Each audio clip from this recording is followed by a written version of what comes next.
各位好，我係堂主 Raymond。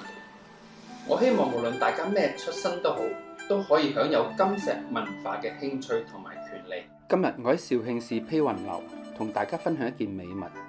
就係我手頭上呢一方壽山石高山太極洞母子獸日形章。作品係一件非常標準嘅壽山石，難得老礦高山太極洞，皮漿濃膩，色澤上透徹明快，色彩白潤靚麗，帶微微嘅黃晶體，印體質優，石質晶瑩通透，結晶果凍體，結晶感強，相當精美漂亮。石質油亮光澤，滑不留手，光水滿滿，游水好，手感溫潤順滑，肉質凝結細膩，全章帶有十分明顯嘅羅伯斯特徵，層次豐富漂亮。而家坊間好多壽石郎把呢類歸為荔枝胡混過關，佢哋搞笑，小堂唔搞笑，唔玩呢一套虛嘅。太極就係太極，難得好料冇有怕，作品大氣大裁，料材大塊，致密壓手，而且塊形徽厚飽滿，整件精品，性穩冇裂冇沙丁，章體有一道晶體嘅水線，係一件值得收藏嘅精品。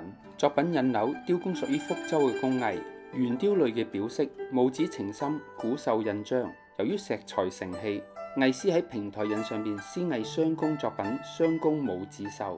母獸伏案回望，子獸喺母背上下爬轉身，母子獸眼神回望，身姿矯健勁挺，古獸圓徽飽滿，動感十足嘅。